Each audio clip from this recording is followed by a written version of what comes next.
Hey y'all, what's up? So I wanted to come and talk to you guys about this Puff Daddy thing, right?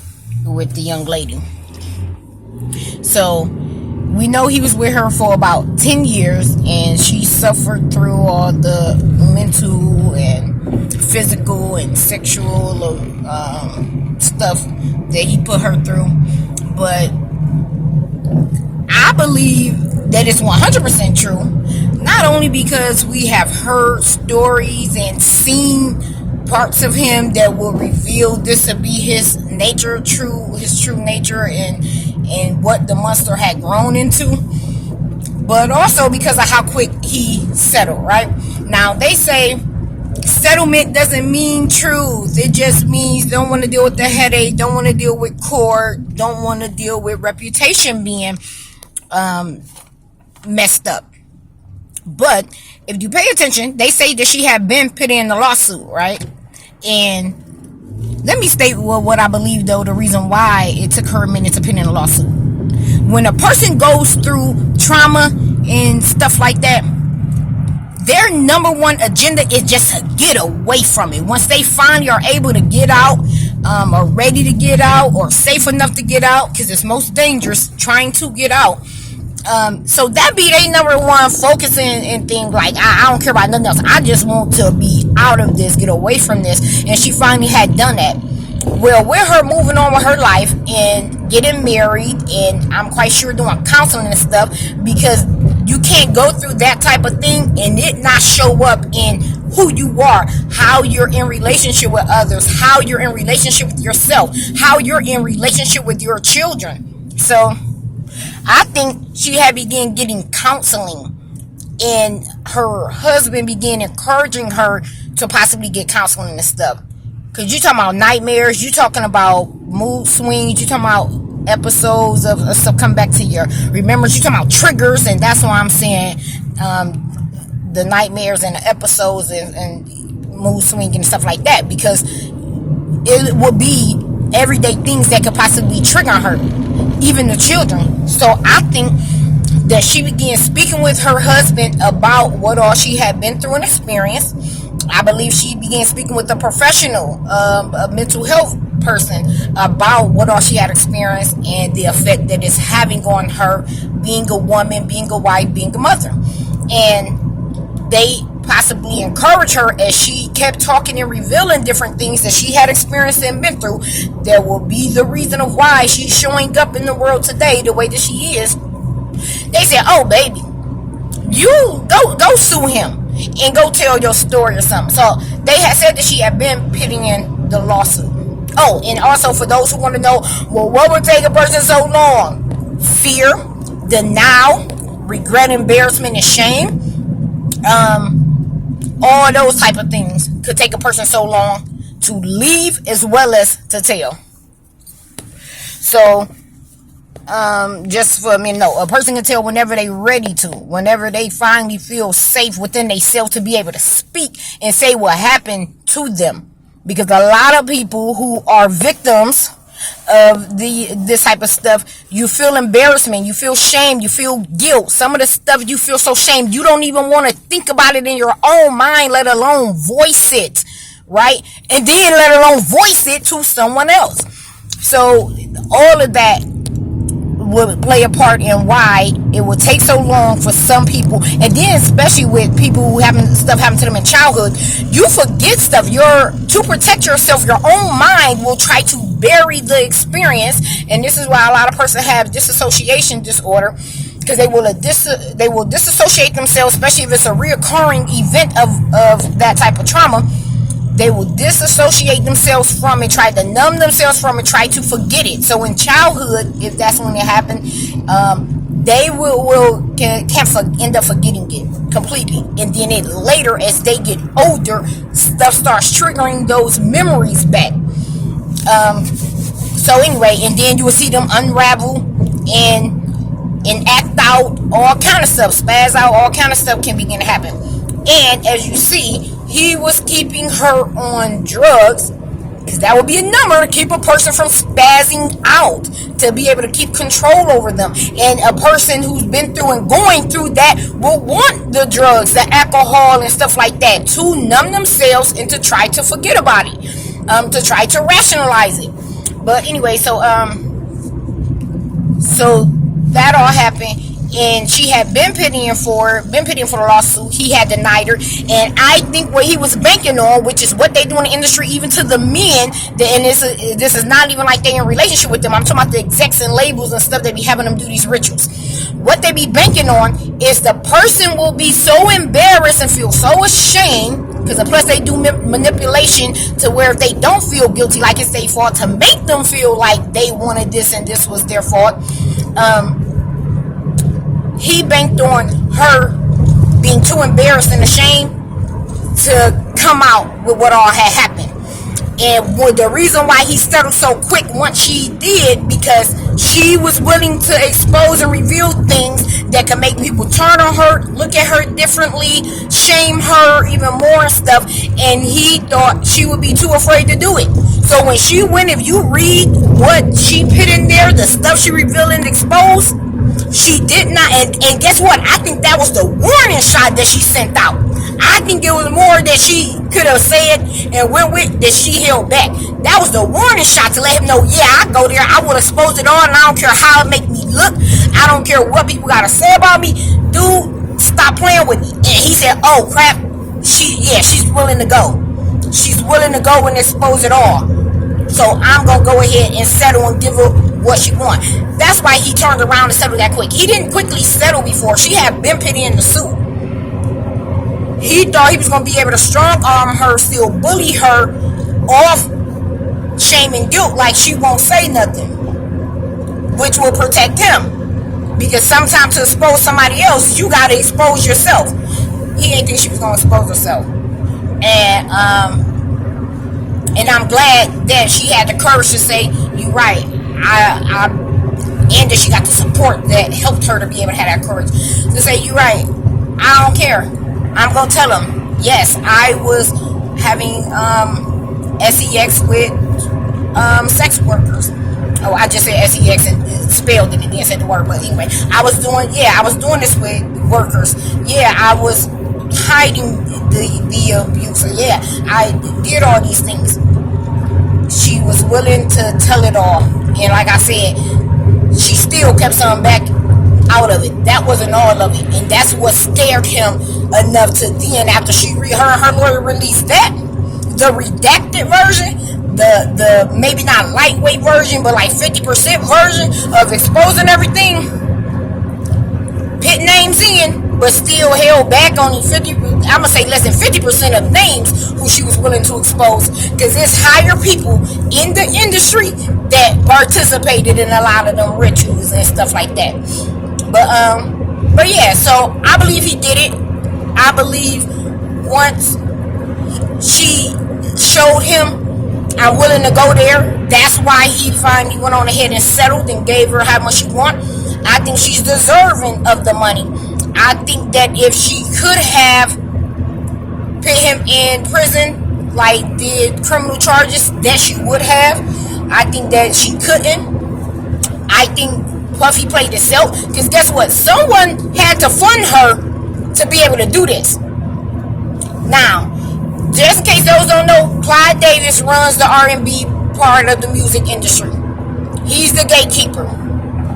He's the ish, the fake ish that runs that sector. He's who put P. Diddy on. He's the one who has protected him. He's the one who has opened up the doors and gave him the green light for certain stuff. He's the one who trained and taught him how to make sex better kitten slaves, how to make contracts that mess people up, how to do all that, right? So,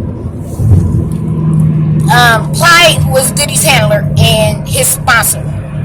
Well, come to find out, Diddy turned around and thought, I guess he was too powerful in all of this, but that it was they was too powerful to have to bow and submit anymore, or had too much money to where he didn't have to Like, for instance, let's say that he didn't need Clyde Davis anymore.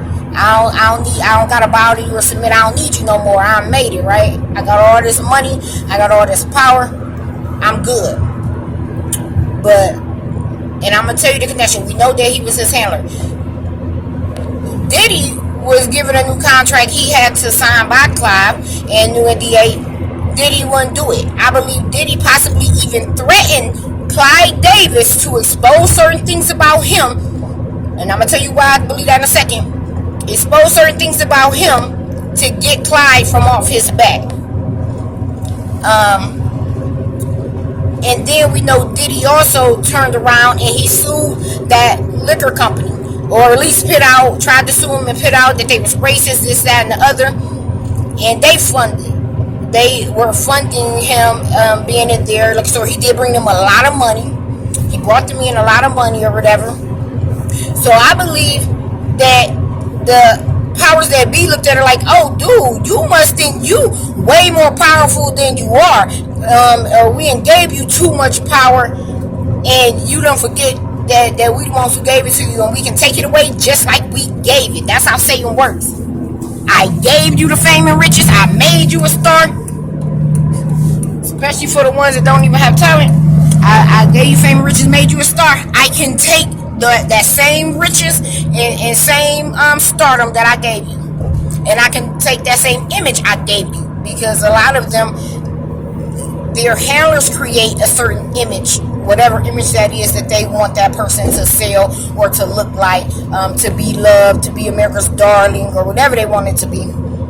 They're the ones who shape it, and they're like, we can destroy that at any time. So I believe that either Clyde Davis funded her and gave her the green light, because one of the things that y'all might not know is a lot of people who try to come up against these powerful figures, but the reason why it fails and they don't get any traction is because the elite run everything. They are a network and they are a part of everything. They're in everything.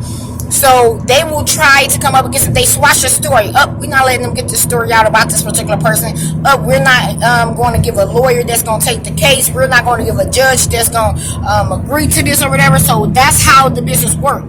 It's many people who try to say, my answer is no, I'm standing on my principles and I'm going to come after you for what you did to me, but it's squashed and buried. Now, when it comes to other entertainers, and these people are brought down, a green light has been pushed for that to happen, for this stuff to come out and for masses to know about it. Diddy pissed Clyde off, pissed that liquor company off enough to where a green light was given to say, we're going to bring him down. We're going to allow this to come forth. Because they could have continued to keep it under wraps and buried it. They run media. That's why you will hear about something and then turn around, you don't hear nothing else about it no more. Because they be like, oh no, we about to run that. They still protecting that person, or whatever it is. And so they bury it like, we not going there. So Clyde or that liquor company are the ones who funded it. They knew, people in the industry, they all knew what he was doing to this girl and what he had been doing to other people. They knew. But they allowed him to do it because they serve them. And then once they are done with them, or for whatever reason, want to teach them a lesson, want to humiliate them, they say, hey, it's time to pay your dues, pay the piper. Okay, here we about to strip all this from them. They press the green button and say, you can go ahead and go. So they possibly went to her and was like, hey, you know what? We gonna go ahead and fund you. Go ahead and go after Diddy, right? Or she had already attempted to before, and maybe they squashed it. Or she went in to want to do it now, and they said, go ahead, give her the green light, let her do it, right? Because the cabal, the industry, like I said, it's a network. Why you think they call it a brotherhood? Why you think the people who go to them colleges and be alumni and all that, they all stick together. They in every sector of civilization. They're lawyers, they're doctors, they're judges, they're scientists, they are teachers, principals, they are in everything. That networking cabal, they're in everything. They run every sector of law, entertainment, media, even religion. They have ones that are in religion. So, and and the higher ups tell them what to do. If they have an issue or problem, that's who they go to. They go to the higher ups in the business. Like you remember Olivia Pope, that show where her, yes, no, they have cleanup people. They have people who do all of this stuff. They got, like I said, they got doctors, they got surgeons, they got lawyers in every sector. And that's why they got bankers who run and control the money. And that's why you have people to where they ice them out and play them in whatever field or arena that they want to.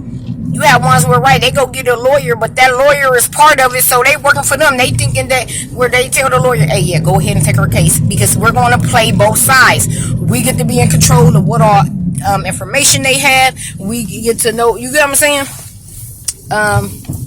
So yeah, so when they network, they run everything, and they got people in various places of society and corporations and business and stuff like that. They even got them in the healthcare industry. You think that all them kids coming up missing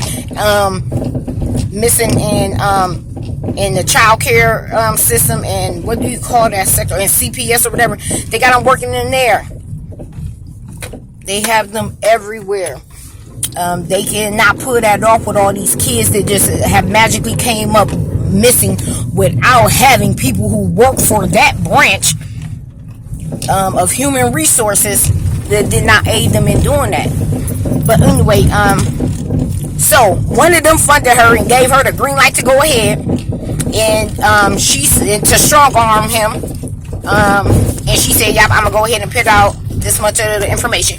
And now the reason why I say Clyde is a good candidate and he'll piss him off, Clyde turned around at the same time all this is going on. Clyde turned around and did an interview where he was stating that yes, he's bi now. He claimed that it didn't happen till after his second divorce, but we all know that that's a lie, and them wives have been paid to keep their mouth shut. If they want to continue to live good or continue to live it all, they're going to keep their mouth shut. But for his image to not be seen like a low life cheating husband download type of dude, he say in the interview that he didn't realize or explore that until after his second divorce. Come on now, everybody know that's a lie. But I looked at it like that's mighty convenient.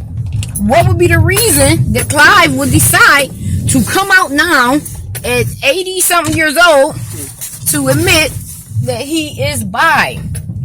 Did Diddy threaten to expose that? Is that one of the things Diddy said? Hey, I'm gonna tell everybody that you gay. Now we know Diddy was doing coke, and he do coke and alcohol and all type of various drugs, right? Meth. She said that no, they was getting lit on all kind of drugs. He do payment, so it would not be irrational to think that he on one of his drug visits would be out his mind enough and had an ego enough to think like to let that come out his mouth to threaten to try and bite the hand that was feeding him. We know he's irrational and thought he had too much power because he think he can control other people and tell them what to do. That's outside of that industry that he's been given governance over as a gatekeeper. He's slapped people with them, like his son's coach. He has walked around and been threatening and mistreating people and all that. That monster grows when you take a person who already have this grandiose idea of who they are and who they want to be, that already is a sociopath, because I think he possibly was a sociopath from childhood. And then just as he got into the industry and got older, he was given the power and the money, the access to display those sociopathic behaviors. Since in the industry, all their behavior is sociopathic, right? The ones who are in head and leadership that run this. And so right, he would think he can do whatever he can to anyone, say whatever he wants to anyone, and for years he has been able to do just that until he tried to go against the wrong person or people, which was Clyde Davis and then that liquor company, who both have enough money to fund old girl with her lawsuits, who have the power to give her great lawyers to say, hey, take this girl's case and rip this dude to shreds, right? So they had a power. And now they had given him some power. He's a sociopath. Those things grow when you are a greedy person, a prideful person, a evil, mean person. It's going to grow. That demon grows. That's what spirits do. When we come into agreement with a certain sin, right? Because it's all sin. When we come into agreement with that sin, and then eventually, as we do that sin, a spirit or a demon, that will be the demon or whatever type of sin that is, it just grows. So that's what happened to him and how he got to where he's at, to this monster that he is. The sin in his life, those demons that he's fed, they have gone stronger and stronger.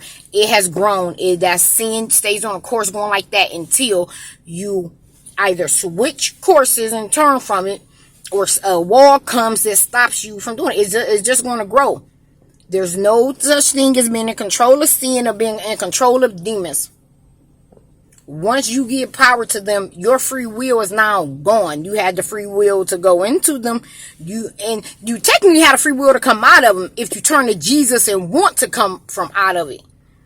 But other than that, if you're not turning to Jesus to come out of it, it's just going to snowball. You're going to get worse and worse in that sin. You're going to go further and further in that sin. Sin takes us, and those demons take us further than we want to go. They keep us longer than we want to stay. They cost us more than we want to pay. Plain and simple. And if you need an example of this, let's say that you doing something, right? And you just like, oh, I'm a dib and dab in whatever this is, whatever sin this is. Let's say it's greed, so you doing theft, scamming or something. Well, eventually, that's going to grow to where now you're scamming more. You're scamming for bigger amounts. You're scamming people and taking a risk in it that you originally would not have. And that's because it has grown to where now you're not just scamming certain things or people.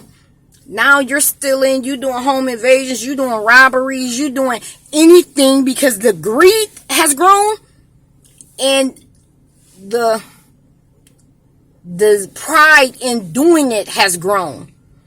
So you're just going to stay on that course until you hit a brick wall or until you say, hey, I want to turn to God. God, deliver me of this. Help me with this. Because we do not get to have control over sin and demons once we have let them in and given them free range. That's why they say Satan, you make him the passenger, he eventually become the driver. Or you give Satan an inch and he take a mile. Because, right, it's just going to grow. That's where them phrases came from. So, it grew in him. And he got worse and worse. More evil and evil. Willing to do more decrepit things. Right? Because that lust spirit. It started with him, okay, just regular lust. A man and a woman wanting sex. Right? You attracted to people. And you have natural fleshly desires. So then it turned into a porn addiction. That porn addiction turned into you wanting threesomes. Or let's say since he was having to do rituals in the business, those orgies now, or that porn isn't turning into where now you're loving these orgies. And now it went to, okay, you like the threesomes, you like the orgies, but it's a homosexual spirit in doing that. Because that's something I also want men to know. Men be thinking like, oh, well, right, I'm talking to and I like women that are bisexual. They're still under that homosexual spirit and you're still opening yourself up to that homosexual spirit by having sex with these bisexual women, right? So, and then orgies. You being in the midst of that sexual lust spirit, those spirits. So you're in that orgy, and let's say originally you was only doing stuff with the opposite sex. Eventually, though, being in the midst of that, and that spirit of sexual perversion and immorality being there is going to come on you. So where now you're like, oh crap, now I'm looking at, let's say, the same sex more than what I used to before. Oh, I'm thinking about them. Oh, I'm attracted to them now. Because you have opened yourself up to that spirit. It's a spirit, and it don't care if you're male or female. It don't care about what boundaries you so-called want to have. Eventually, your boundaries are gone because you've already compromised them by doing the orgies or the threesomes. You've already opened yourself up to that demon, that spirit, because sexually transmitted diseases are not just the kind we think they are. They are also sexually transmitted demons that you open yourself up to while having sex. So that spirit of perversion had came up all over him, and that's why he became into more and more things, because the spirit just pushes you further into it. That's all it does. And then that's how a man who was once just heterosexual now likes the same sex, now into pedophilia, now into orgies, now into sex that has a violent element to it, or that has a nasty sadistic element to it. Because demons, spirits are perverse. They are everything opposite of what God called for us to be. So they're decrepit. They are complete and utter evilness. So no, yeah, they into being S-Storm. They into being they into that kind of stuff. And that spirit comes over him and then just leads him down a path. And that's why he got to how he is, with the greed, stealing money from these people. And plus he was taught by Clyde to do like that. So I paid attention that he messed with the wrong people. The only reason why Clyde, what would be the motivation for Clyde to come out and do that video right before this onslaught of P. Diddy then came out, and that's so P. Diddy can't turn on him to try and say, hey, I know you the one behind this trying to take me down. I'm about to take you down with me. I'm about to expose you. All right? So that was, Clyde will only do that interview knowing that P. Diddy is one of his number one proteges, was directly under him. That's the only reason why he would come out to do that interview. So that way now, with all of this coming out, P. Diddy looked to his way to try and bring him down. People be like, well, no, he just came out and told us that he was bad. And he stated that it was after his divorces of his two wives. So even if P. Diddy come and say, but no, he had been doing it for that, which everybody should know that he was anyway. But it's like it don't matter at this point. They will look at it and be able to turn it around. He's only saying this because he's jealous. He's mad. He's going down. He wants to try and take someone else down. He also came out to state that, okay, I'm just bad. So it will be muffled out, or people really won't care that much because they be looking like, well, this dude is doing way kind of other stuff than just liking the same gender. You get what I'm saying? They're going to look like, okay, no, we ain't hearing nothing out about him abusing women to this degree, or forcing them to do these type of acts and stuff like that. So Carisha came out. I looked at the fact of what P. Diddy tried to line up beforehand. It was a motivation that he had for giving them people back their publishing and making them sign an NDA. He was already preparing himself, and I was looking for it because I already know how the industry worked. So I knew, I'm like, okay, this isn't just to try and get a good look for your album to sell. There's other things at play here. I didn't know what it was, though, until I found out she had already put in for the lawsuit. They was already knowing. So he was trying to set things straight beforehand. Hey, how can I get these people to sign an NDA without, like, he wouldn't be able to do that. He wouldn't be able to go to any of those old artists or affiliates and be like, here, I want you to sign an NDA that you're not going to speak about anything that's ever happened. Because they'd be like, no, what's the point of me doing that? Or they're going to be like, it's going to cost you. You got to pay up a pretty penny. Especially now, since I know it must be a reason why you're doing this. This is worth a pretty penny for me to charge you. I can get probably anything because you desperate for this, something going on. So that's why he came up with this decision. I can't just outright go and ask him for an NDA. I'm going to get him back their publishing. It wasn't out of the goodness of his heart, and it wasn't just a selling album. He looked at it. I'm going to get him back their publishing so I don't have to hand over cash in hand or of whatever amount these people might decide to do. and depending on what he's done to them, also sexually, what he's forced them to do and stuff. So they won't come out with this. He called himself trying to get ahead of it. I'm gonna make them sign this NDA back, giving them back their publishing, and now the ones who I've done the same thing to and what in some capacity, then sign this NDA. Oh, the ones who witness a lot and who could be called as witnesses to what I've done to even the others. I get a chance to make them sign this NDA. They're gonna be happy. Which no, some of them probably knew like something going on, but like, okay, he's offering our publishing back and making the sign NDA. So some of them probably knew it was something that was coming down the pipeline. Because I heard a couple didn't take it. A couple didn't agree to it.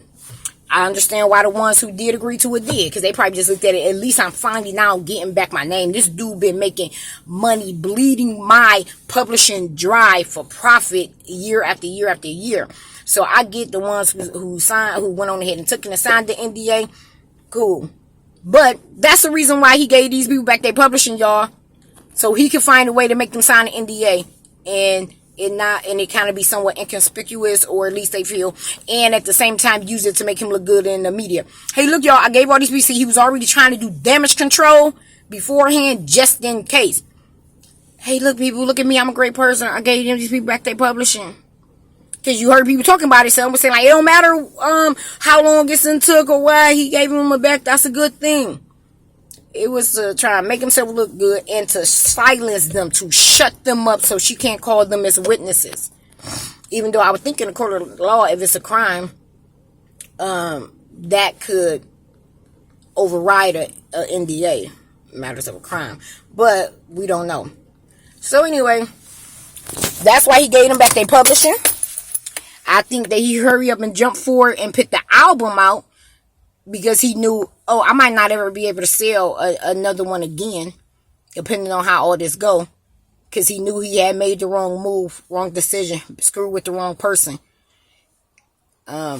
He was already losing stuff. So, as you know, they also come after your money, and they come after these people's reputation and their deals and stuff like that. So, and that's normally what they come after first. The money. That's why they hit Wesley Snipes with that tax evasion thing. Now we taking all your money. Because I'm telling you, the game is set up, even in law, is set up with two different systems. We're going to make loopholes for people to be able to get in, get down, for people to be able to get off, or whatever. And then we're going to make ones where, no, they're going to serve time. They can't get down. They're going to be charged for it if they do these same things.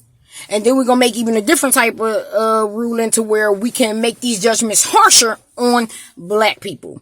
Right? So you're dealing with three different systems of the law where it was built in for them to be able to play things a certain way, depending on what their agenda and motivation is concerning that person or that race or whatever it is. Right? So they said, we're going to come after his money. Money is a safety net. It can't protect you. We coming after his money. We taking all that, right? Hit him with that lawsuit. So now his lawyer bills that hit him for a pretty penny. He probably spent $1 million so far just before he finally conceded and agreed to her terms. And I'm quite sure he probably wanted her to sign an NDA, right? So with the deal that they had originally made, he probably wanted her to sign an NDA, but the lawyers, the powers that be that aided her in doing this, and probably her herself was like, no, we want some of this out. And that's why they sent out the thing first. Like, we getting close to the number, but we about to send this out to strong arm him, put a bit more pressure on him. And we want it to be out for people to know this. So that's why they sent that out. That's why they agreed and allowed every media circuit publication to make sure it was amplified, that people knew about it. We gonna put that out. And then, okay, he finally gonna settle and give us exactly what we want. We can go ahead and sign an NDA. I won't even write no books about this because I already told enough. I made sure I put enough detailing in there. And now other people can come speak on my behalf as well, right? Because that's another loophole to NDAs. One of her writers, they came out and stated what they seen and what they knew. 50 Cent came out and stated what he knew. Hey, he was the one sending out videos of her in the middle of sexual acts. He was the one basically selling her, putting her up on a platter. She's for sale. You can come and have your way and fun with her too, with me and stuff like that, right? So she was smart. They were smart on how they handled it on that end. He's losing deals now. Other people come with lawsuits. So right now, first stage, they somewhat completing. They stripping his money from him. They've stripped his image from him.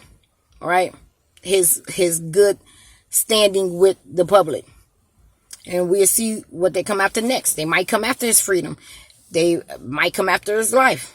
Be like, oh, he committed such and such over this. We also know that he is a murderer. We've been knew that he is a murderer, a killer. His baby, his ex, that model, he took her life. His best friend, he took his life. The one that they saying, I mean, he was his bodyguard, but also his friend. He took that man's life. And like, it's so much I can speak about, but I want in this video to break down a situation with the bodyguard and that child that's up for question, to break down why he decided to take that other man's child that the supermodel had with I'll Be Sure and stuff. Like, the dude is sadistic. He's greedy. He's always been prideful. He's hateful and jealous. He has small pink energy.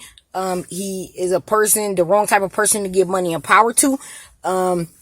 Clyde trained him and made him the demon, the beast that he is. Well, I ain't gonna say that because, like I said, I believe sociopathic nature was already in him. And it just expanded and grown, because that's what happens. Anything that's in us, whatever we feed, that's what grows in us. If we feed a nature in ourselves to be patient, to be kind and courteous, to be generous and stuff, then that's what's going to grow in us. We're going to begin to be more patient, more giving, and more generous. If we feed a nature in us that selfishness, that lack self-control, then that's just what we're going to see. That's what is going to continue to grow and get worse. So that's what he did. Anyway, that's as far as I can go speaking about this. See, I wish that I did stuff decent and in order. I probably should have wrote down every part of this that I wanted to in order and then made the video, instead of waiting until it's just on my mind while I'm driving to come and talk to y'all. But I'll possibly do another video about it to include the nature of the relationship with his ex, the supermodel, because it's also coming out, which I already knew that he sacrificed her, but it's coming out the detailing of why she was writing a book that would have disclosed some things. Oh, right. And I got to handle the part where his partners, where he had killed every single one of his partners. There's only one that was still living and almost died themselves too. Because he did that to be able to get full ownership and control over that business, because of greed, because of pride and ego, as well as to knock them off so they can't say nothing. They can't go out and speak about his bad dealings and how he was screwing them in that business that they all shared and own. So instead of buying each one of them out, maybe some wasn't willing to be bought out and all of that, he silenced them all for life and was able to get the business that way. All kind of stuff. So yeah, it is a few other things I want to touch on, but I'm going to leave it at here for right now. Thanks for checking out the video. Leave in the comments your thoughts about this situation and everything I said. Talk to y'all later.